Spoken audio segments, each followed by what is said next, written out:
मध्ये असाल आणि आपल्या सोशल मीडियाच्या माध्यमातून जर तुम्ही जोडलेले असाल, तर माझी सर्वांना एक रिक्वेस्ट राहील प्रामाणिकपणे, की तुम्ही बी प्लॅनचा विचार करा.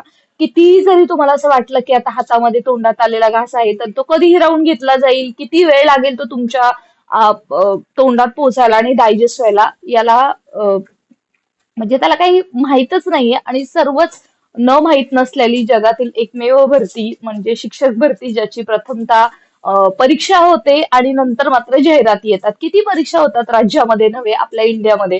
तरी सुद्धा असं शिक्षक भरतीमध्येच का होतं याचं कोडं कुठेच नाहीये आणि न संपणार आहे. रादर फक्त शिक्षक भरती महाराष्ट्र राज्यातच होते का? मुलांच्या जे काही संख्या आहे त्याच्यानुसार आपण पाहतो की विद्यार्थ्यांच्या संख्येनुसार शिक्षकांची संख्या ठरवली जाते. परंतु महाराष्ट्र राज्यामध्येच असं कसं काय होतं? त्याचबरोबर आपण केव्हीपीवायचं पाहतो, राईट? त्याचबरोबर एनव्हीएसच्या परीक्षा पाहतो. त्यांचे तर पहिल्यांदा जागा दिसतात आणि नंतर परीक्षा घेतली जाते. हे तर सर्वश्रुत असताना सुद्धा शालेय शिक्षण विभाग याच्या बाबतीमध्ये पाठी का? आणि पवित्र पोर्टल अपवित्र कसं होतंय? जरी इंटरव्ह्यू राऊंड मध्ये एकाच 10 जरी उमेदवार जात असले, तर पैसे घेत असतील तरच इंटरव्ह्यूला या, अशा पद्धतीने राजरोसपणे हे संस्थाचालक कसं काय सांगू शकतात? मग हा मनमानी कारभार कोणाचा आहे? शालेय शिक्षण विभागाचा आहे की टेट जे काही रिझल्ट बाबतीमध्ये आता जे काही सध्या चालू आहे? त्याचबरोबर सध्या जे काही समायोजन आहे आणि अतिरिक्त शिक्षक आहेत त्यांचं समायोजन थांबवण्यात आलेलं आहे, राईट?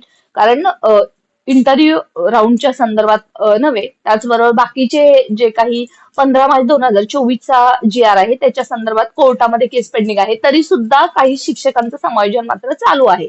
त्याचबरोबर संच मान्यतेची कामं सुद्धा चालू आहेत. बरं, हे कोर्टाने जरी विथळी ठेवलं असलं तरी सुद्धा चालू आहे. आणि मग आपल्या पुढे प्रश्न राहतो की नक्की पवित्रच आहे की अपवित्र झालंय? Already all of you must aware की जरी 20% वरती जरी उमेदवार लागत असला तरी सुद्धा त्यांच्याकडून आज 15 ते 20 लाख रुपये घेतले जातात, 20% अनुदान असलं तरी इंटरव्ह्यू राऊंड मध्ये. आणि याच कारणासाठी आज आपण पाहतो की इंटरव्ह्यू राऊंड ची म्हणजे संस्था चालकांनी ही विनंती केलेली आहे की काहीही केलं तरी सुद्धा इंटरव्ह्यू मधूनच आम्हाला उमेदवारांना घ्यायचं आहे. त्याचं कारणच ते आहे, कारण काही ना काही त्यांना अपेक्षा असते. बरं, एवढंच नाही तर आता असे बरेच उमेदवार आहेत, काही उमेदवारांचे कॉल्स थ्रू, मॅसेज थ्रू आपल्याकडे डेटा आलेला आहे की त्यांचं असं म्हणणं आहे की पहिल्या राऊंडमध्ये जेव्हा पहिला टप्पा झाला त्यावेळी सुद्धा त्यांना ती संस्था आली होती आणि प्रिफरन्सेस आले होते. दुसऱ्या टप्प्यामध्ये त्याच जागेसाठी, त्याच विषयासाठी ती सुद्धा संस्था आलीच कशी? याचा अर्थ पहिल्या राऊंडमध्ये संस्थांना 10 उमेदवार दिलेले आहेत, कमीत कमी 10 मधून त्यांनी एक तर घ्यायलाच पाहिजे,